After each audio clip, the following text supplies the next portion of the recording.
Goeiedag, liewe kykers. Welkom by nog 'n uitsending van Godsdiens en die Koerante. Ons saai uit op Homebase TV vanuit die Kaap. En dit is 'n voorreg dat ons krag het.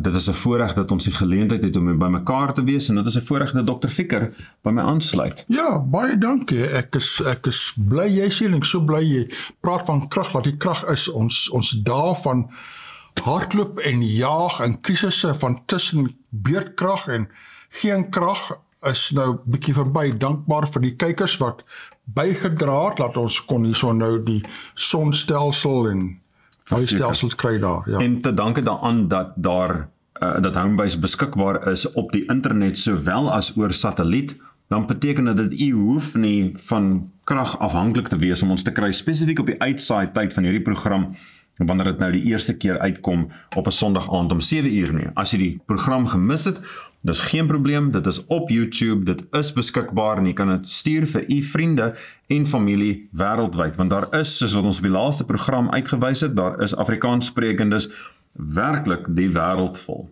Ja. Maar nou gepraat van dinge wat die wêreld vol is, dokter, wat is die ding wat hier so voor my staan? Jong, as jy laas weekie was, sou jy geweet het. Ons het laas week hieroor gepraat, vir die kykers wat laas week gekyk het. Ja, hierdie is iets regtig besonders. Ek is so beïndruk hiermee. Hierdie is 'n Daniël beeld. 'n Daniël beeldjie is Daniël 2, wat hy bespreek word daar. En as jy nie die profesie ken en die betekenis van hierdie beeldjie nie, dan verstaan jy nie die Bybel baie goed nie.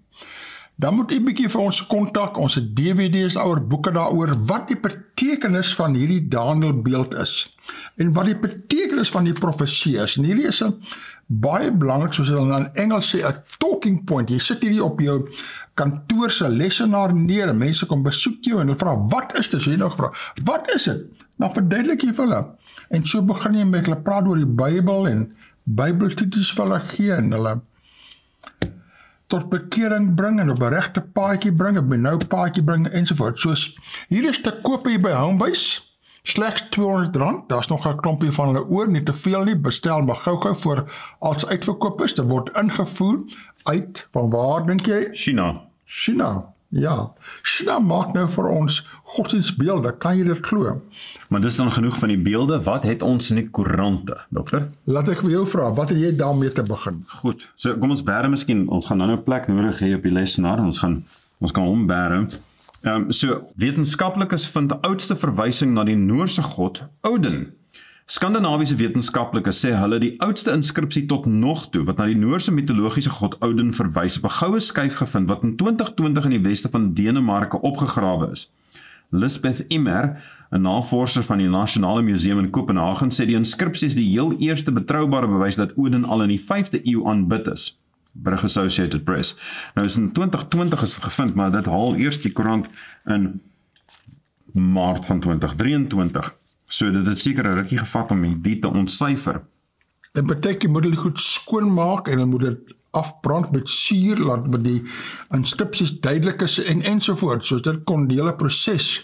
Jy hoor baie keer van ontdekkings 'n paar jaar later, laat hulle eers seker is van hulle feite, al die materiaal skoongemaak het, dis leesbaar ensovoorts. Die enigste ander ou verwysing na Odin is 'n inskripsie op 'n borspeld wat in die suide van Duitsland gevind is. Die borspeld dateer uit die tweede helfte van die 6de eeu. Die skyf is deel van ander skatte soos goud, medaljes en Romeinse munte wat in die dorpie Windelev in Denemarke opgegrawe is. Volgens kenners is die skatte sowat 1500 jaar gelede begrawe om dit van vyande weg te steek of as 'n huldeblyk aan die gode van daardie tyd. Volgens die Los Angeles Times is Odin een van die vernaamste gode in die Noorse mitologie wat veral geassosieer word met oorlog en digkuns. Noormanne, ook bekend as Vikings, het vanaf 793 tot 1066 grootskaalse strooptogte onderneem. Hulle dele van Europa verower, gekoloniseer en daar handel gedryf. Hulle het ook baie gode aanbid wat ook soos mense oor sterk en swak eienskappe beskik.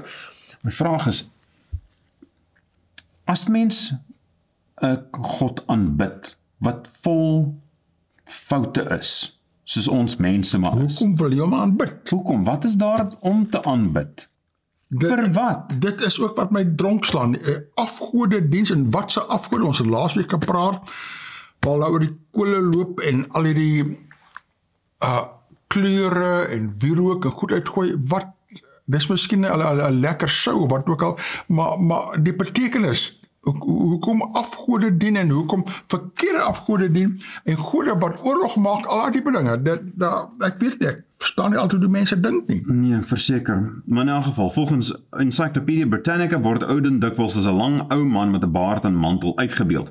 Hy het net een oog omdat hy die ander in ruil vir wysheid gegee het. Mag dit so wees dat almal bereid sal wees om alles te gee ten einde wysheid in besit te neem. En die ware God te leer ken. Ja, want dit is wysheid. Ja. Dit is wysheid. Ja. Nou, ek het hier so 'n heel ander tipe berig, maar iets wat ons oor al gepraat het, 'n hele paar keer op hierdie program, afgelope 5 jaar oor gepraat het, maar ek sien dis nog steeds aan die gang hierso. En dit sê so, Listeria class action to go ahead later this year. Litigation in the listeriosis class action suite is set to go ahead later this year while parties continue to build their case against Tiger Brands, with just under 70 more official affidavits added to the matter. Richard Spoor Incorporated Attorneys, a South African activist and human rights attorney, in partnership with LHL Attorneys Incorporated and Marler Clark, confirmed they awaited a trial date and have argued potential claimants in the meantime to submit affidavits to confirm which foods were consumed before falling in. Dan gaan hulle hier so 'n bietjie verder aan en hulle sê onder the outbreak of listeriosis that South Africa experienced in 2018. Sal 5 jaar gelede al, né? Ons het toe baie oor gepraat op hierdie stasie 2018. Was the largest outbreak of listeriosis ever reported worldwide at the time, the World Health Organization said. The outbreak was declared in December of that year, and out of 134 traced patients, 61 have died, the WHO said. Dan gaan hulle aan 'n bietjie later en sê so, our field workers will be visiting clients who suffered miscarriages or stillbirths as a result of listeriosis, and those that lost an infant and asking for the assessment prepared by psychologists to determine the psychological harm or mental distress experienced, RSI attorneys said. Nou net om op te som vir kykers, hierdie was waar die mense polony gekoop het, soos gemaak deur Tiger Brands. En baie is dood, hulle het lang geneem, hulle het uitgevind hoe dit kom van die vark in polony in, maar nie geweet van waar nie, en toe het hulle alles daar opgevolg na een fabriek van Tiger Brands, wat Tiger Brands so toegemaak het, hy het hom verkoop daarna, en hy is nie meer in hierdie vark en varkagtige kosbedryf nie. Die punt is wat my hiervan tref, en jy weet, ek het nog 'n berig gehad van 'n uitbreek nou van 'n soortgelyke varksiekte daar in China. Maar met al my baie koerante het ek daardie berig nou verloor, soos ek kan hom nou nie so lees, ek hom so graag gelees het. Die punt is, as mense teen die Bybel gaan, die Bybel sê moenie vark eet nie, want vark is 'n scavenger. Dit is 'n aasdier. Dis 'n aasdier. Hy eet al die gemorskos op. Hy's gemaak daarvoor om gemors te eet. Nes kreef, nes garnale, dis aasdiere. Ja, maar nou gaan ons is nie aasdiere nie, maar nou gaan ons eet die aasdiere. Kan jy dit vir jou indink daar? Ja, en ek meen dit is al bewys van dekades gelede, dekades terug, dan is dit bewys dat besoedeling word groter soos wat dit in die voedselketting klim. Mens praat van biomagnifikasie, of dat as al hierdie verskillende diere 'n klein bietjie gifstof dan inneem, vis en water byvoorbeeld, as een van gifstof in die water, al hierdie vis kry dit in, en dan die vis wat dan hulle almal gaan vreet, hy kry van die omgewing in, sowel as van hulle, en dan kom 'n visarend byvoorbeeld, en dan vreet hy daai roofvis, dan kry hy alles wat almal van hulle dan ingeneem het, en dan vrek die arend. Ja. En dis presies wat gebeur. Dit is die ontstaan van die boek van Silent Spring, deur Rachel Carson in Amerika, van hoekom is dit dat hulle top arend, Bald Eagle, die Amerikaanse arend, dat sy getalle was besig om te daal. Hoekom? En toe hulle dit gekoppel aan DDT, aan besoedeling wat in die omgewing is. Nou hier, selfde tipe storie, bly weg van onrein kos, bly weg van diere wat al die gemors dan gaan eet. Die Here het dit vir ons gegee vir 'n baie goeie rede. As die Bybel iets sê, is dit goed genoeg vir my. As die Bybel sê, moenie vark eet nie, is goed genoeg vir my. Daai inligting is die Here het vir ons gegee in die Bybel, ons moet aandag skenk daaraan. Ons kan nie net sê, nee, maar ek hou daarvan, ek is lus. So, dis nou wat, nee, geld nie meer sin. Dis Ou Testament, ons kan dit nie glo nie. Ons het nog steeds liggame, mens diegene wat in die Ou Testament gehad het, gesondheid bly gesondheid. Jy weet, as ek met mense praat oor vark, ek begin nie by die Bybel nie. Ek sê, gaan na jou internet en tik daarin, Afrikaans of Engels tikken, diseases of pork. Siektes van varkvleis. In Engels kry ek dink 13-14 miljoen hits. En het gee jou volledig, hierdie listeriose, gee jou volledige inligting. Waar dit vandaan kom, wat is ensovoorts. En nog 'n hele paar ander siektes van varkvleis daar. En heel wat mense gaan dood aan varkvleis en die siektes daar, en hulle weet dit nie, dit sit vast in hulle brein of ander plekke aan. So geagte kykers, as jy wil weet die gevare van varkvleis, gaan net na die internet, tik dit in, en lees bietjie op daar. As jy daarin lees, sal jy nie weer varkvleis eet nie. En 'n wanopvatting, ek gaan nou 'n ding sê, so wat sommige mense mag ontstel, maar ons gee maar die inligting terwyl ons beskikbaar het, terwyl ons nou praat oor die. Vark sluit in spek. Maar natuurlik, spek is vark. Nee, maar baie mense dan hulle dink dat, hulle eet nie vark chops nie, maar hulle dan sit nie 2 en 2 bymekaar, dat spek en ham en bologna en salami en baie van die goed. As dit is op 'n routinebasis, dat normaalweg, dan aanvaar dit is van vark gemaak. As dit baie spesifiek sê, hierdie is beesvleis, dan kry mense beesvleis salami en mense kry beesvleis van daai goeders, so sover ek verstaan. Dit is 'n bietjie vetterig vir my, ek probeer om dit te vermy, maar jy kry dit, maar andersins, dit is vark. Interessant genoeg, boerewors, mense kry omtrent nooit boerewors wat nie vark in dit het nie, daar's 'n spek wat gewoonlik daar ingewerk word in dit, en nog meer is dit, as mens dik boerewors, want mens kry mos die dun worsies. Dun worsies word gemaak en gewoonlik met skaapderms. As dit 'n dik wors is, dis 'n varkderm waarin dit geplaas is. En as mens gaan kyk na die inhoud van dit, as die vervaardiger daarvan dit dan sê wat dit is, dan sal dit daar sê casing, hog. Hulle sê nie pork of pig of ietsie soos daar nie. Baie mense weet nie wat hog is nie. Hulle is nie casing, wat is dit? Maar die casing, met ander woorde, daai buis wat hy in is, dit is dan 'n varkderm waar dit is. So mense kan nie net soos sê, nee, maar dit is beesboerewors die. Dit is miskien beesboerewors, maar dit is nie binne in, daai ding wat hy binne, dit is binne in vark. En jy het nie baie varkvleis nodig om siekte te maak nie. Absoluut. Die Here sê immers dan ook, en dis in Levitikus 11, dan sê dit is dat jy kan nie raak aan die aas daarvan nie, en dan is jy onrein. Al vat jy aan die aas. So, jy moet ook nie 'n braairooster deel met mense wat sulke goeders braai nie. Dus ek klink nou miskien asof ek dit bietjie te ver vat, maar as die woord sê, bly weg van dit. Dis die werklikheid. Maak die rooster deeglik skoon, brand hom skoon daar, dan kan jy hom gebruik daar, maar nie net so met daardie vark nie. Nee, verseker. So, en die punt is, die Here wil ons bes wil hê. Ja, hy wil ons gesond hê. Hy wil ons gesond hê. So bly weg van daai goeders af. Ja. Nou ja, ons gaan seker die volgende 2, 3, 4 jaar nog gereeld hiervan hoor, maar hier was 'n baie groot ding. Soos jy sê, nee, die grootste in die wêreld, grootste largest outbreak of listeriosis ever reported. Nou ja. En nog 70 mense wat sê dat hulle beëdigde verklaringe byvoeg met die. Addisioneel. Laat die mense wat wil hoor daar. Nou wat jy nou verder daar? 'n verdere ding hier oor siekte, en dit is die uitspraak van Dr. Tedros Ghebreyesus Hy sê, discovering the origins of COVID-19, ek haal nie vir hom aan nie, hy het net gesê, ons moet uitvind waar kom COVID vandaan.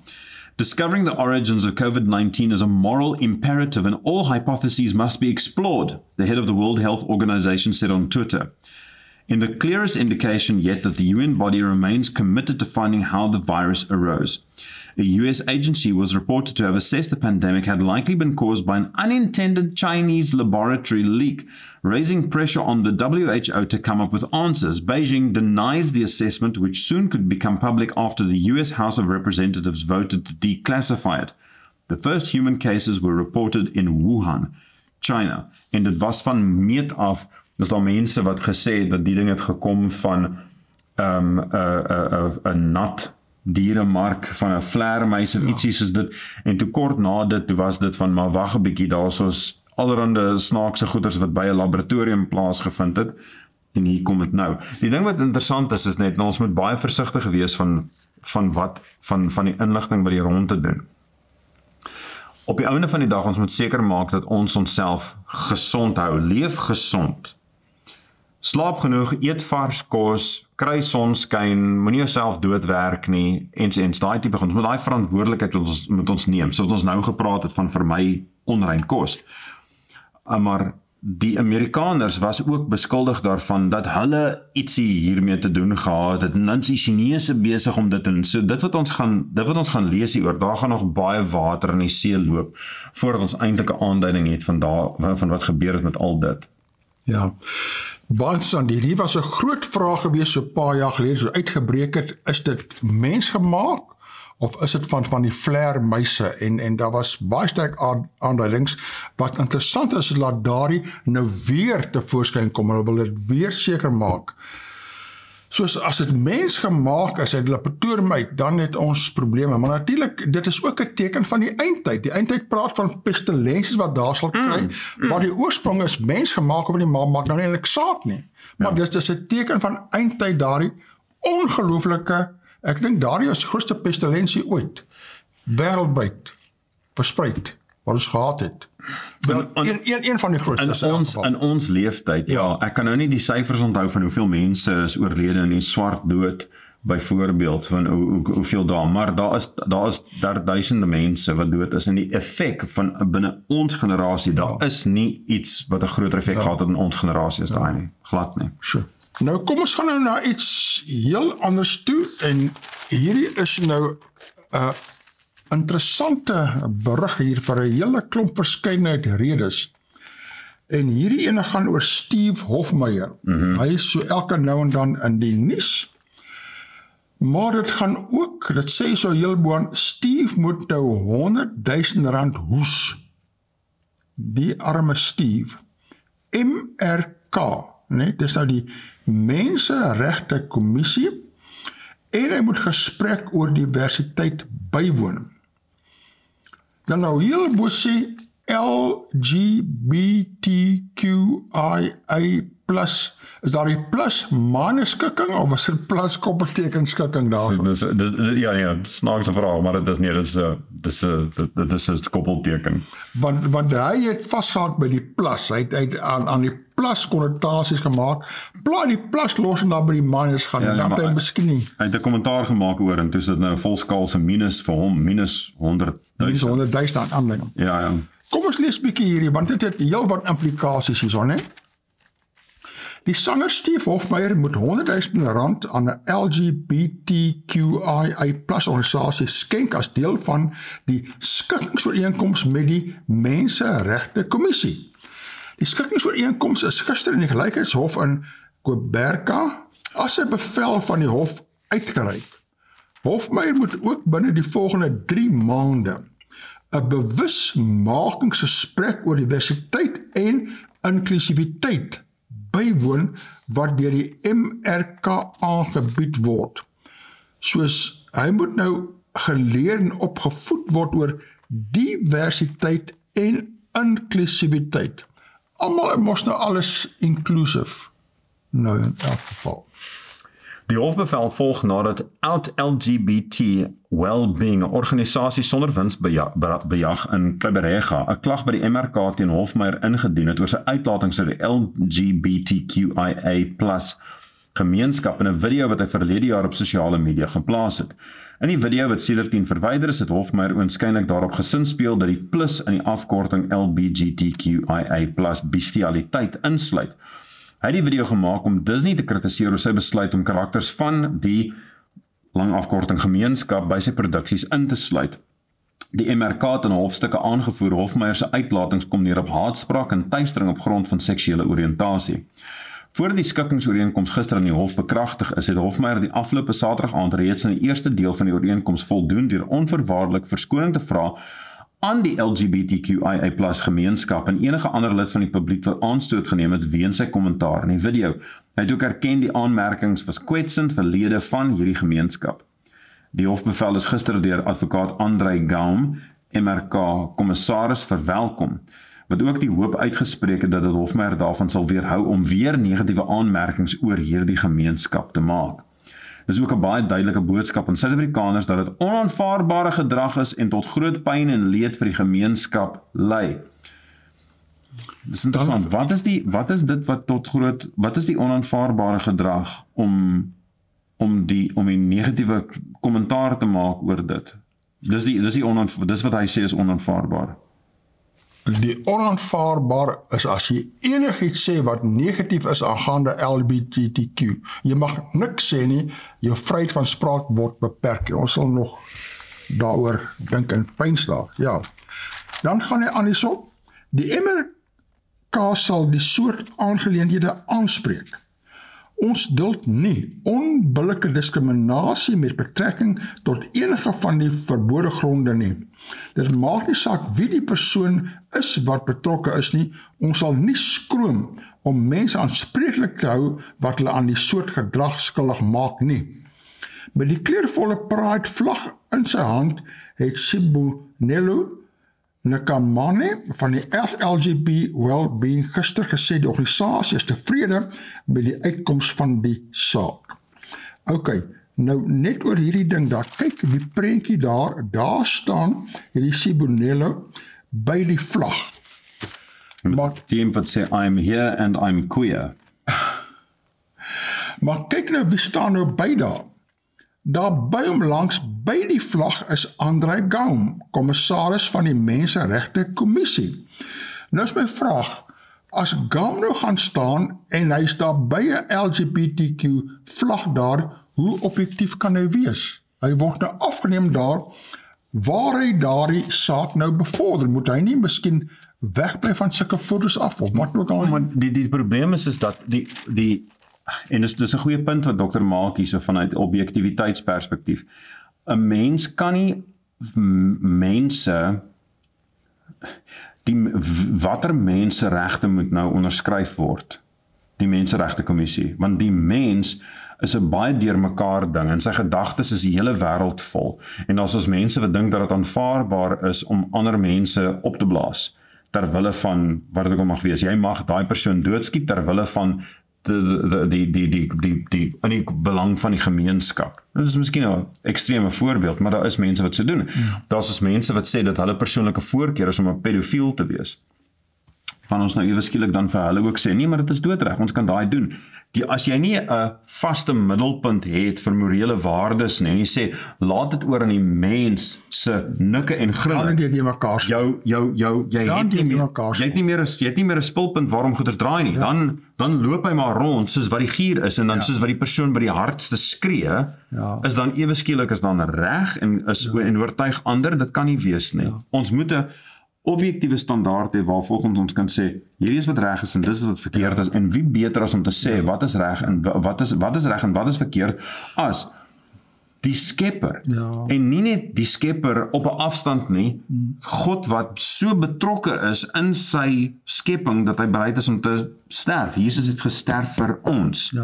Hy's in die diepte van die boosheid van die mens dat hy het al daai op homself geneem terwyl hy self onskuldig was.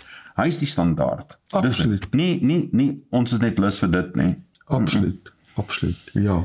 So, dit sê verder, is dat dis nou hierdie Sibonelle Nkanane, hy is wel bekommerd dat Hofmeyr se aanhangers nie hulle siening sal verander nie, selfs nadat hy die aanmerkings teruggetrek het. Dis nou net 'n ding. Hy hoef nie van sy siening afstand te doen nie, maar Hofmeyr moet van sy siening afstand doen. En Hofmeyr se aanhangers moet van hulle as siening afstand doen. Dis dit van, nee, ek mag hierdie kies. Ek is die belangrikste, julle moet almal doen so wat ek sê. En hier is 'n ding wat dit is van kardinale belang. Elke persoon in die wêreld het 'n reg tot 'n opinie. Jy het. Niemand het 'n verpligting om 'n ander persoon se opinie te respekteer bloot omdat hy dit het nie. As ek glo dat as ek instap in 'n winkel en ek stap in die winkel en ek sê al die pineappels is myne, byvoorbeeld. Ek kan 'n opinie huldig soveel as wat ek wil, maar die winkelier gaan vir my sê, "Chom, totdat jy nie geld op die tafel neergesit het nie, is daai pineappels nie joune nie, dis myne. Betaal of loop." Dis die realiteit. Ek het nie 'n reg. Ek het 'n reg tot 'n opinie, maar die verpligting is nie dat ander mense my opinie respekteer nie. Ander mense het hulle moet aanvaar dat ek mag my eie ding kies, maar ek het die plig om seker te maak dat ek grond dit op feite. As ek instap in die plek en ek sê, hierdie ding is myne, en ek stap uit daarmee, en ek het nie seker gemaak hierdie item is eintlik myne nie, dan maak ek myself skuldig aan diefstal. Wie se verpligting is dit? Hierdie pen hierso, wie se pen? Dis my pen. Ek weet dis my pen. As ek daai pen vat en ek stap uit daar, dis diefstal, want dis dokter se pen. Mens moet die plig is myne. Nou ewe skielik is dit Hofmeyr se plig om te jy moet aanvaar wat ek glo. Dis nie dit is verkeerd om. Dis so op sy kop. So, op Hofmeyr se inskrywing wat die verskoning bevat is meer as 300 negatiewe en vieslike kommentaar wat op die LGBTQIA+ gemeenskap gemik is, dat hulle niks fout sien met wat Steve Hofmeyr gesê het nie, en dink wat hy sê is die waarheid, is kommerwekkend, sê Koerante. Of sy siening is ook kommerwekkend. Hy verduidelik die plus in die afkorting dui daarop dat die gemeenskap oop is tot ander seksuele identiteite binne 'n breë en komplekse gemeenskap. Dit het niks te doen met onwettige identiteite, verkrachting, pedofilie of bestialiteit nie. Die R100,000 wat Hofmeyr aan elk LGBT well-being moet betaal sal gebruik word vir die versterking van sy program teen haatmisdaad. Dit behels onder meer opleiding en samesprekings met die regering asook die skep van veilige zones vir geraakte gemeenskappe. Gaume het by navraag gesê dat blyk 'n neiging te wees met sake waarin die LGBTQI+ gemeenskap geteiken word en daarom as hofsaak is die belangrik om 'n duidelike boodskap te stuur dat die soort optrede nie geduld sal word nie. Die boodskap wat ek hoor van hulle is dat ek moet instem met wat hulle sê, maar hulle hoef my opinie glad nie te ag nie. Daar praat hulle van die gay lobby, die magtige gay lobby. Jy sal inval by hulle denkwyse en jy mag nie jou eie denkwyse daar hê nie. En ek is nie besig om hier te sê dat ek ondersteun Hofmeyr se uitspraak wat hy gemaak het, enigiets is dit op hom as wat die versigtig is wat jy praat, wat jy sê. Ja, ek is nie besig om dit te sê nie. Ek weet nie, ek het nie die plasing gesien wat hy gemaak het nie. Ek kan niks omtrent dit sê nie. Maar wat ek sê is dat hierdie kan nie net 'n geval wees van ek het 'n mening en ek is geregtig daarop. Nee. Hierdie geld vir almal in die hele wêreld. As ek 'n mening het, 'n mening wil huldig, is die verantwoordelikheid om seker maak dat dit reg is myne. Dis myne. Daarom is dit 'n veilige ding om te doen om ons mening te grond op wat die woord sê. Die ganse woord. Vertrekpunt is die woord. So, wat het jy nou daar? Daar is 'n brief wat juis gaan oor dieselfde ding. Ja. En dit sê die titel is Hofmeyr, die Bybel verskil van die MRK.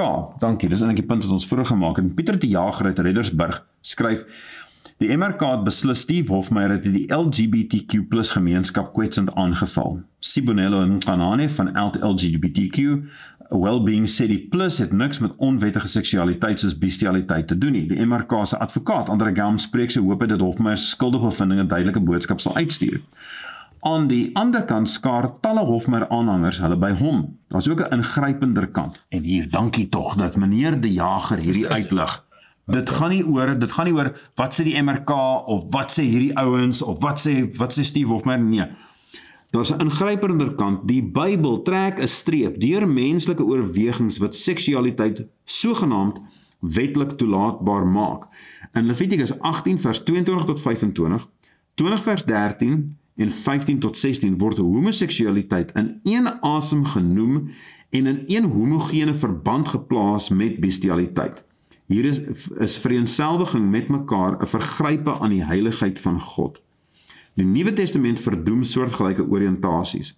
Die MRK-uitspraak moet gesien word in die lig van die postmoderne samelewing wat Bybelse etiek verander om aan te pas by 'n konsys beskaafde nuwe universele standaard. Kerke doen hieraan mee. Dit is die lewe onder die oordeel van God. Dankie meneer De Jager om vir ons aandag te vestig op wat die woord sê. Ek wil vir jou sê, hier is nie eintlik meneer De Jager, is eintlik dominee De Jager. En ek het met hom 'n kontak gemaak deur die Koerante en ook deur middel van hierdie behoudende groep, almal wat daar wil toeleer. En toe ek laas het opgery daar na Drakenswil, toe het ek omgery by Reddensburg om hom gaan besoek by sy huis daar. Baie aangename persoon daar. Nou die Reddensburg NG Kerk, hulle toeleer nie. Soos hy is nou deel van daar, hy is nou afgetrede dominee daar, hy is nie meer in 'n voltydse oorlanigheid nie, maar hy staan op vir die waarheid daar. So baie dankie dominee De Jager, en ek gaan 'n kopie van hierdie opname vir u stuur per WhatsApp en nou aan my skryf staan op vir die waarheid. Ons waardeer u bydrae baie daar. Dan wil ek net sê, jy weet hierdie ding van Steve, daardie 100,000 boete. Vorige bericht het gesê hy is gedagvaar vir 500,000. En die vraag is, baie mense vra nou, hoekom het Steve nou maar 100,000, hoekom hy 100,000 betaal? Ek sou nie. Die dinge was 100,000 of hy kon die gevaar loop van 'n boete van 500,000. Soos ek weet nou nie, maar in elk geval, ek noem maar net daardie puntjie, dit is nou die lesser of the two evils, maar of hy dit nou moes gaan betaal het, ek wil nie in daardie debat ingaan. As mens seker is oor dit wat mens sê, soos ons sê, die Bybel is die riglyn en dis dit. As mens seker is, ek het my opinie en ek maak seker dis gegrond op die woord. As ek daai doen, soos wat Martin Luther gedoen het byvoorbeeld, dan trek ek niks terug nie. Dan sê ek, hier staan ek kan niks meer, so help my God. Dan gaan ek tronk toe vir die stelling wat ek glo die waarheid is. Want ek grond dit op die woord van die Here. En as ons lei ter wille as ons lei vir die saak van die Here, mag die eer aan hom toe kom vir dit. Ek dink die verskilletjie hierso is toe hy daardie aspek inbring van bestialiteit. En dit wat was 'n hakplek, mens moet 'n bietjie versigtig wees wat jy eintlik daar sê. Nee, verseker, maar die punt hier is weer eens is dat as ek die reding sê van die verpligting om jou opinie te grond op die werklikheid, hy het ook die plig om sy opinie te grond op die werklikheid. Dis reg. Eenvoudig is dit. Dit geld vir almal onder die son en klaar. Ja. Nou terwyl ons hierso besig is, wil ek nou vir julle hierso speel 'n ander opname, ook wat een van ons kykers gestuur het. Baie dankie vir die persoon wat daardie ingestuur het. En dis nou wat so pas onlangs gebeur het 'n paar dae gelede in Kanada. Nou jy sal hierdie eintlik glo nie, en dis by 'n Katolieke skool gebeur, en dit kan ek nie mooi begryp hoe is dit moontlik. Die student wat nou gesê het by die skool daar, maar wat wil nou begin met al hierdie LGBTQ+ en dinge, sê maar, daar's meisies en seuns, daar's mans en vrouens, en dis hoe God ons geskep het daar. Toe gaan hulle arresteer hom. Kyk nou 'n bietjie na hierdie video, en dit kom nou uit Fox News uit daar, so dit is nou nie gefotoshop of niks nie, maar dit is regtig, jy kan nie glo wat hier aangaan nie. Not many Americans pay attention to Canada. The entire country could disappear and it wouldn't make the nightly news here. But we watch what's happening in Canada because it's fascinating. How could such a nice country become totalitarian so quickly? Are there lessons for us? Well, for example, a high school student in Canada has been arrested for declaring that men and women are different. Josh Alexander attended St. Joseph's High School, Catholic High School in Renfrew, Ontario. He was barred from school from the grounds for saying that God created two genders, because that's kind of a Christian precept and also common sense.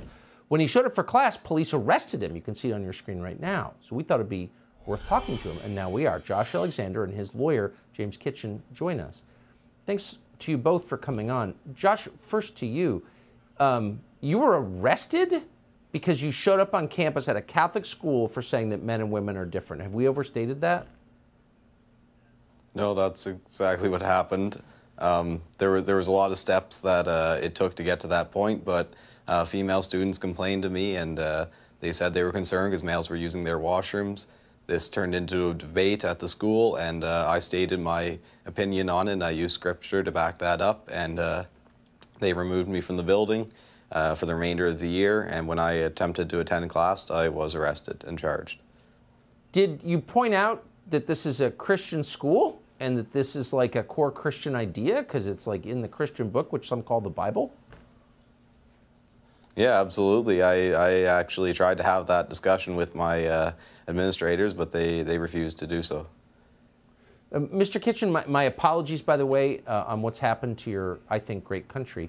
What's your recourse legally in Canada?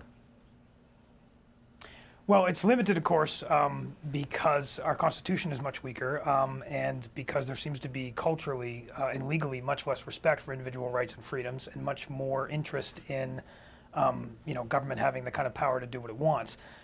But there is recourse to the Ontario Human Rights Commission in this case. We think there's been religious discrimination on the basis of Josh's Christian religious beliefs, so we're going to file a complaint to the Ontario Human Rights Commission. And there is recourse through the board itself as far as appealing these disciplinary decisions, and we hope to explore that as well. I mean, Fidel Castro's son takes over your country and all of a sudden it becomes Cuba? Like, it's just shocking. Josh, quickly to you. The police officers who arrested you, a high school student, for quoting the Bible in a Christian school, must have been ashamed of themselves, I would hope. Did they seem embarrassed? I wouldn't say so. I've had a lot of experience with police over the last couple of years, just through the Freedom Convoy and other events like that. And the police state is quite embarrassing in our country. So, no, there was no different response from them. Are you going to continue high school? I'm certainly going to try to. I would hope that my personal beliefs wouldn't exclude me from an education, but it would appear that's the way it's going to be. It's an unbelievable story. I hope you'll both come back. Thank you. Josh Alexander, James Kitchen. Die net goue ding hier is dat 'n mens moet die wyse van waarop die nuus aangebied word met mens versigtig wees. So hulle sê hierso is dat hy was gearresteer omdat hy die Bybel aangehaal het. Dit is nie heeltemal, dit vereenvoudig die ding so 'n klein bietjie. En dis nie heeltemal daai nie. En wat hy ook self gesê het is dat I hope that belief in the Bible doesn't include me from, my religious beliefs won't exclude me from getting an education. Dis ook, hulle fraseer dit bietjie snaaks. So ons moet net hierdie ding net 'n bietjie uitwerk. Want deel van ons verantwoordelikheid terwyl ons die nuus lees is om probeer om te sê balans. Okay, wat is eintlik die waarheid in dit wat hulle sê? Is hierdie eintlik soos dit? So in 'n geval, daar's 'n artikel wat ek gekry het hierso vanuit die Katolieke nuusagentskap. And that the St. Joseph's Catholic High School in Renfrew, Ontario, allows males identifying as transgender girls to use bathrooms designated for females. Alexander was first suspended for protesting the school's transgender policy in November on the grounds he was bullying. As he was subsequently suspended again and arrested for trespassing. Dat ek gou hy sê toe, dieselfde wat hy nou hierso gesê het, is dat die meisies het vir hom gekla oor dat was mans wat binne in die badkamer was, en hy het, this was an issue that came up in class debate, and I used that platform to share my opinions as every other student had the opportunity to do, and I quoted some scripture, and I said there are only two genders. Apparently because there are transgender students in class, this was considered bullying. Considered bullying. Along with other concerned students, Alexander organized a school protest, but last November, 2 days before the scheduled event, he was suddenly suspended.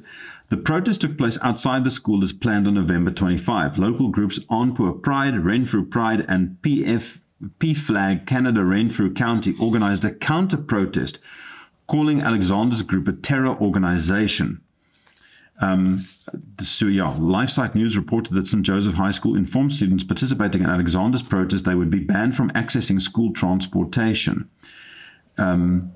Yeah, okay. The Renfrew County Catholic District School Board, which manages St. Joseph High School and 20 other elementary and secondary schools in the region, addressed the issue in an open letter to the community. En hulle sê, bullying behavior that creates an unsafe space for our students is not tolerated. A trans person should not be required to use a separate washroom or change room because others express discomfort or transphobic attitudes, such as trans women are a threat to other women. Mark Searson, Director of Education at Renfrew County Catholic District School Board, said in a February 13 statement. The Ontario Human Rights Code states that schools should give students access to the bathroom that corresponds with their lived gender identity. Okay, so daar is meisies wat ongemaklik is daarmee dat daar ouens is wat in die badkamer inkom. Hulle kla daaroor. Die ou wat sê dat hy is eintlik 'n meisie, die ou wat identifiseer as 'n meisie, hy mag in die badkamer kom en hy mag gemaklik wees met dit, maar die dame wat reeds daar is, sy mag nie ongemaklik wees met sy teenwoordigheid nie. Hierdie is 'n totale sirkus. Ons het dit bevorige stadium. Maar dit is 'n sirkus wat al hoe erger en erger. Ja, maar en dan mens word dan eintlik, dan sit jy en dink, maar is ek mal? Is ek heeltemal van my kop af? Want dit gaan mens baie ongemaklik laat. Ja. Ek is 'n pa van dogters. Ek gaan bitterlik ongemaklik wees met die gedagte dat mans kan inkom hier in badkamer of in kleedkamers wat my dogters moet gebruik. Dit hoort nie so nie. Dis nie daar nie. En ons het op hierdie program het ons gelees in elk geval van mense wat swaai van die een kant na die ander kant toe en dan okay. Nee, dit is 'n tragedie. Hy sê op die einde, there's a lot of people who hate me, but at the same time, I don't really care. I did what I believe was right, what was right before God, so at the end of the day, I'm happy with that, volgens Josh Alexander. Ek dink op die einde van die dag, elkeen van ons moet baie seker maak van die pad wat ons stap saam met die Here. Elkeen van ons moet seker maak, dit wat ek doen is nou reg voor God. Die inhoud van wat ons doen en die wyse van waarop dit gebeur. Beide. Ja, maar dit wys jou wat nog kom en dinge gaan net erger word en soos die eindtyd nader, die bottom line is, soos hulle in Engels sê, die verskil tussen man en vrou moet verwyder word daar. Nou wil ek net vir hierso wys, terwyl ons nou daaroor praat, ons dink al die dinge gebeur en alles net oor see, maar binne 2-3 weke is dit hierso. Ja. Kyk hier hierso, dit is nou hierso, in ons land by Stellenbosch Universiteit. Vroue mag woon in mans koshuise, né? Dagbreek en 3 ander koshuise by maties word dalk gemeng. Die Universiteit van Stellenbosch wil blykbaar 4 van hulle mans koshuise van volgende jaar vir vroue opstel. Jy het nou so 'n bohaai daar gemaak oor die mans nou in die vroue kleedkamers, maar nou gaan vroue kom in die mans koshuise in. Nou ja, onder die koshuis wat oorweeg word is Dagbreek, een van die oudste en mees tradisieryke koshuis op Stellenbosch, wat reeds in 1921 amptelik geopen is. Die ander is Huis Visser, Huis Maree en Hels Hoogte. Die besluit om mans koshuise oop te stel en veral die manier waarop dit gedoen is, het talle Stellenbossers warm onder die kraag. Hulle beskuldig die visie-kanselier professor Wim de Villiers en die rektoraat van onderduimsheid en sê die besluit is op oneerlike en agterbakse wyse geneem sonder dat dit op die universiteitsraad bespreek is. En dan is daar Jan Jenus, voorsitter van die ES-konvokasie en hy sê daarso dat manskoshuise, die tradisieryke manskoshuis vernietig word in gedienstigheid aan die Kampepe-verslag se bevindings dat manskoshuise broeiplekke is van toksiese manlikheid is. Soos die manlikheid moet jy afbreek. Nou jy moenie vrouens gaan mishandel en misbruik nie, maar Nee. as jy 'n manlikheid is, 'n ordentlike man doen nie, dit is die abnormale mans wat abnormale dinge doen. Maar nou wil die manlikheid, jy het nou nie seuns nie, maar 'n mens moet 'n seun groot maak soos 'n man, laat hy vrouens respekteer daar. Maar nou wil hulle die manlikheid afbreek en heroriënteer daar. Kyk wat sê hulle hierso, een plek hierso, wat die mense daar so net 'n bietjie meer kan sien hierso. Volgens Jenus is die werklike probleem dat de Villiers en sy bestuur na radikaal is, eerder as die redelike middelgrond luister. Dit is diegene wat goed afbrand as hulle saamstem nie. Hy sê de Villiers en sy bestuur het 'n te groot hap gevat. Hierdie keer is mense baie kwaad. Hulle gaan 'n duur prys vir hulle besluit betaal. As dit waar is dit 'n skokkende toedrag van sake. Dit beteken dat die Kampepe-verslag begin implementeer sonder om die raad enigstens hieroor in te lig. Nou mens kan kyk na die hele Kampepe-verslag daar, maar dit is nou gelykmakend. Toksiese manlikheid wil elimineer, plale misbruik elimineer. Nee, nou wil hulle almal gelyk maak, mans, vrouens en al daai tipe dinge daar. So, ek het ook 'n artikel oor die vraag oor vroue se intrek in koshuise vir mans op Universiteit van Stellenbosch se kampus. En die universiteit sê hy het aan koshuise leiers 4 mans koshuise uitgelig as voorbeelde van koshuise waar vanuit 'n logistieke oogpunt die minste konstruksie hoef plaas te vind om ook vroue te huisves. Die koshuise is Helshoogte, Huis Visser, Dagbreek en Huis Maree. Dit is interessant hier, so dit is net dis op grond van pragmatiese gronde wat hulle doen. Dis die maklikste, ons hoef nie dan ietsie te bou nie. Ons kan net vir hulle sê doen dit so. Maar dis een ding om 'n gebou te op te rig, maar om 'n instansie met 'n sekere ethos te vestig. 100-jarige ethos. Daai is iets heeltemal anderster. En as mens daai eers vernietig het, jy kan dit nie terugkry nie, maar 'n struktuur, jy kan weet wat want dit klink vir my die behoefte is plek. Dis die behoefte, is ruimte. Maar dit is die twispunt. Dis die twispunt. Daardie Kampepe-verslag was nie soseer oor plek nie, dit was om toksiese manlikheid te elimineer. Daar's baie meer daagter as wat die mense hierin lees, en daar was daar 'n uitslike debat daaroor. Maar as ietsie verkeerd is, dan spreek jy daai aan. As iemand oortree het, dan straf jy daai individu. Presies. Jy verwyder nie 'n instansie nie. Ja. So, in geval, die universiteit het Sondag in 'n verklaring gesê om vir toenemende pools vroue studente voorsiening te maak, gaan die instelling die aantal plekke wat vir vroue studente in sy koshuise gereserveer is aanpas. Op 'n onlangse vergadering van die rektoraat is besluit om die koshuisplekke vir vroue studente vanaf 2024 tot 60% van die beskikbare plekke in koshuise op die Stellenbosch kampus te verhoog. Die huidige verspreiding op die Stellenbosch kampus vir voorgraadse koshuise is 48% toegeken vir mans en 52% vir vroue, wat potensiële vroue kandidate benadeel as dit in die konteks van die totale voorgraadse studentebevolking beskou word. Daar was ander maniere om 'n uitdaging op te los. Ja, baie beslis. Nou ja. Baie beslis. Jonas sê die beplande omskepping van manskoshuise strook met 'n aanbeveling in die verslag oor rasisme by die Universiteit Stellenbosch deur oudregter Sissie Kampepe. Kampepe sê in die verslag sy is van mening dat die universiteit ernstig gefouteer het deur in te stem om Huis Maree nie 'n gemengde geslag koshuis te omskep nie. Jonas sê dat die aanbevelings in die Kampepe verslag nou geïmplementeer word sonder die gepaste konsultasie daaroor. So jy sien wat lê agter die Kampepe verslag? Ja, die ding is dat mens verstaan dat daar is vir studente wat nou oor die ouderdom van 18 en goed soos daai, wat hulle, daar is woonstelblokke wat mense in kan gaan bly, en dan sit mans en vrouens gemeng, en daar so is nie, dit is nie 'n broeiplek van onsedelikheid as sodanig nie.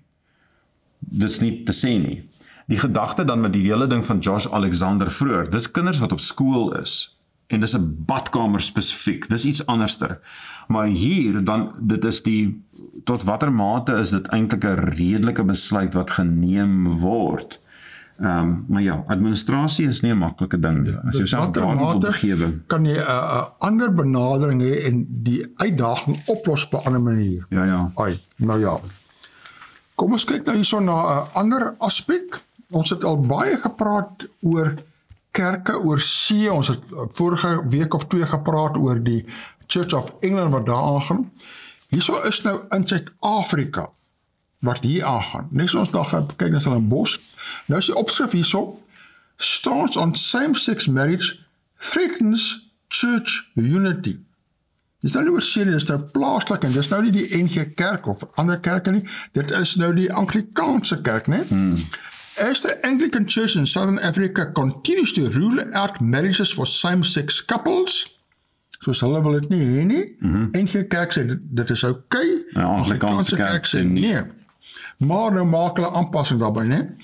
Theologians and scholars have warned that justice and love were being sacrificed on the altar of unity within the church. Jy het nou die twee opinies daar. Anglican bishops in Southern Africa ruled out such a marriage at a meeting of the Synod, the church's governing body last week, where a vote was also taken, kyk nou, luister nou hierna, né? Luister, to craft a set of prayers for couples in same-sex relationships.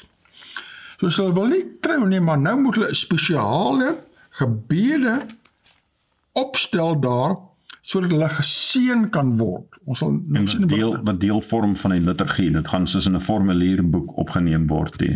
Presies, jy mag nou nie die tegniese punt van hulle trou nie, maar as hulle getroud is in 'n magistraatskantoor, dan kan jy nou seën ensovoorts, né? Although the church has moved to address some issues such as remarrying divorced people and ordaining women as priests, same-sex unions remained divisive. Last month, the Church of England voted to offer blessings to same-sex couples, even though clergy can opt not to use the prayers, and the church still bans same-sex marriage. According to Professor Sajorini Nadar, the Desmond Tutu Chair in Religion and Social Justice at UWC, the decision by the Synod indicated the Church refused to support the desire of LGBTQIA+ people to have equal access to the benefits that come with committed, intimate partner relationships. This fuels stigma, which in turn fuels hatred and bigotry. And so the implications are not straightforward when we think of alarming violence against queer bodies in South Africa. The implications are insidious, and the church has the blood of all the victims of queer hatred on their hands. They cannot and should not be allowed to wash their hands like Pontius Pilate. Ek kom ietsie oor. Die feit dat hulle eintlik bereid is om dit gelyk te stel met wat gebeur het met Christus, hierdie. Iemand is besig om ietsie te, want dis albei kante is verkeerd. Die ou wat besig is om geweld te doen teenoor 'n persoon wat in 'n sekere manier glo, is net so verkeerd soos die ou wat sê hy's geregtig om te glo net wat hy wil want hy's lus daarvoor. Albei kante is verkeerd en hierdie ou sê nee, jy kan nou nie so. Jy moet vir die ou toelaat om te glo net wat hy wil. Dit is tog. Make no mistake, this isn't about marriage equality, and even if it were, the refusal and denial is violent, even if it's not physical. Dit maak daai tipe misbruik. Hier is 'n professor. Ja, dis 'n professor in teologie, in religion and social justice. Nou daardie kombinasie sê vir jou klaar, hier kom probleme in, né? Jy wil die menslike geregtigheid en godsdiens wil jy nou meng, en die goddelike waarheid gaan altyd skade lei in sulke tipe dinge. Nee, maar dis weer, die ding is dat wat dit sê, the church is the blood of all the victims of queer hatred on their hands. Die feit dat ek nie saamstem, nee, dat homoseksualiteit ook goed is nie. Ek kan dit nie ondersteun nie. Ek kan nie sê goed, homoseksualiteit is okay nie, want ek het gesê, ek gaan my laat doop en ek gaan vir die Here Jesus Christus volg. En in die Bybel, in die Nuwe Testament, dan sê dit, homoseksualiteit is uit, saam met die hele reeks van ander goeders, insluitend geweld teen mense. Nou ewe skielik is ek skuldig aan geweld teen hulle. En jy die bloed op jou hande. Ek die bloed op my hande, so is like, wow, hierdie polarisasie, dat het is, as jy nie met ons saamstem nie, is jy besig om geweld aan ons te doen. Nee, dis nie al opsie wat daar is nie. Ek stem nie saam met enigeen van daai twee kante nie. Nie die ou wat vir mense beskuldig van leuns nie, en ook nie die ou wat sê, ek kan maak net wat ek lus het nie. Nie een van die twee is reg nie. Die woord is reg, doen wat dit sê. Nee, die mens kan nie soos dit argumenteer nie. Die valse dilemma wat hulle skep. Die verwardheid word net erger. Ja, nee, dis mal. This is a landmark moment and a giant leap which moved the church forward after standing still on the matter for close to a decade, said Bishop Raphael Hess, chair of the Commission on Human Dignity, referring to the decision on the crafting of special prayers for same-sex couples. Why do we need a commission on human dignity? wat ons nodig het om te doen is om God se woord te volg, en dan is die edelikheid van die mens is slegs gevind in dit. Slegs dan is daar enigstens regmatigheid of edelikheid of enigiets wat ter sake is. Maar dit is deel van human rights, human dignity, die mens word opgehef as die standaard en nie God en God se beginsels nie. Alles draai om die mens, né? Has motivated on behalf of the Commission for the Anglican clergy who elected it to be permitted to bless couples in same-sex civil unions. Has believed the church should be moving faster towards being inclusive and more generous towards LGBTQ people.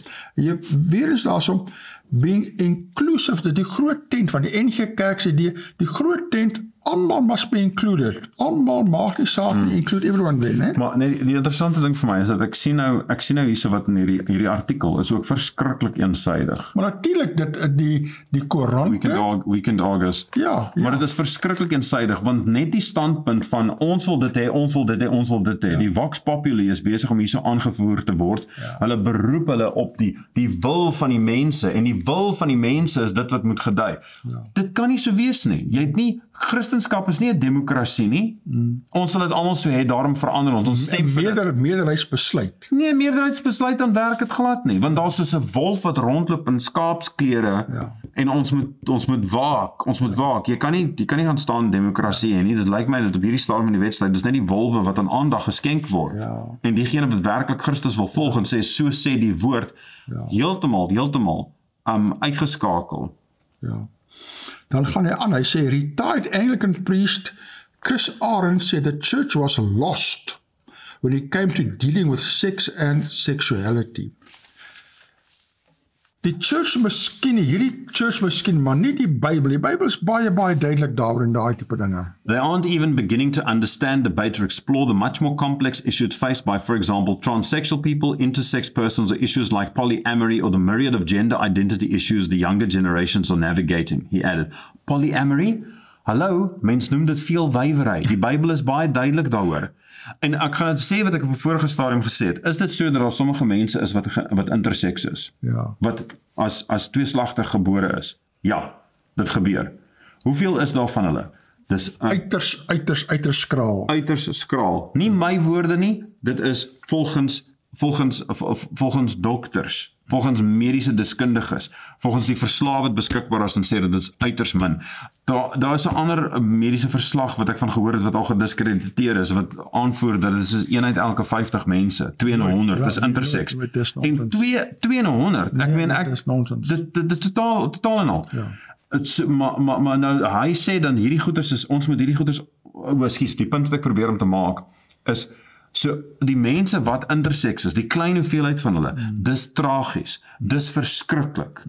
Ek betwis nie dit nie, dis absoluut aaklig, maar dit beteken nie dat ek nou ewe skielik hier, 'n polyamory is nou ewe skielik aanvaarbaar. Ek is lief vir haar, en ek is lief vir haar, en ek is lief vir haar, en ek gaan sommer met al 3 van hulle trou. Dan moet ek 'n mormoon word, dan moet ek Salt Lake City toe trek, en reken dat dit 'n goeie idee is, en selfs daar is dit onwettig. Ja. Arendt noted there was no unanimity on premarital sex, masturbation, contraception, or the termination of pregnancy or on maternal health rights. There's no unanimity on what constitutes a marriage, never mind on the acceptance of not polygamy or couples just living together outside of marriage. Hoe kan hy sê there's no unanimity on what constitutes a marriage? Die Bybel is duidelik van wat dit is. Dis sy subjektiewe siening op. Dit sê baie duidelik is dat 'n man sal sy vader en sy moeder se huis verlaat en hy sal sy vrou aankleef en hulle sal een vlees word. Dis duidelik so daglig. There's no unanimity amongst al die liberale teoloë, jy verstaan.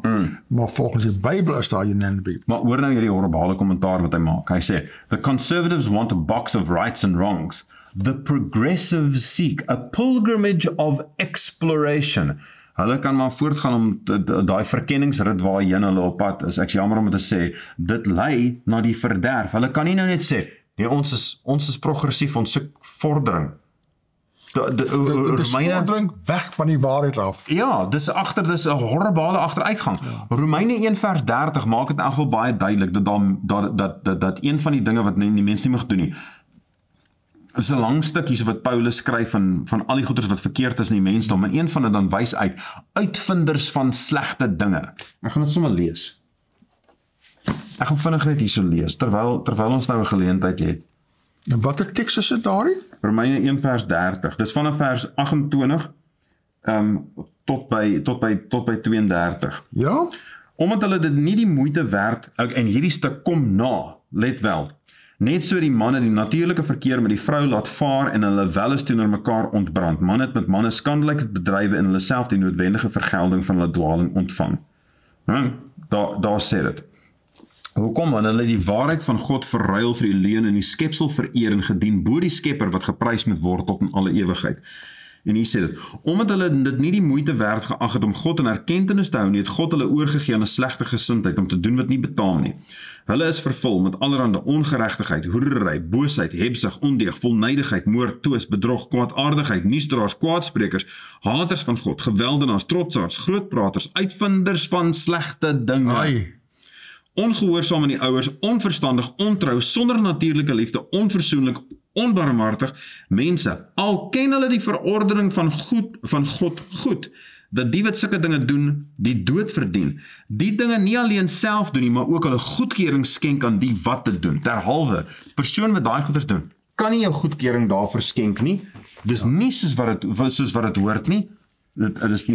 Dis verkeerd. Ja. Mens kan nie so eensydige liegstorie vertel, soos wat daar vertel word nie. Ons praat die waarheid. Hou dit daarby. Ek wil kyk na die volgende bruggie. Hy sê hierso, Bishops prays for same-sex couples rejected. Conservative Christians have rejected an announcement by Archbishop Taube Makoba of Cape Town that Anglican bishops in South Africa have resolved to craft special prayers for couples in same-sex relationships. On Monday, while releasing statements by the Church's Synod of Bishops, which met last week for its first in-person meeting in 3 years, Makoba said the bishops had agreed to prepare formal prayer suitable for providing partial care to couples in same-sex civil unions. Soos, dankie tog, dat daar in die Anglikaanse kerk was, wat mense opstaan en sê, hierdie is nonsens. Stop the prayers for same-sex couples.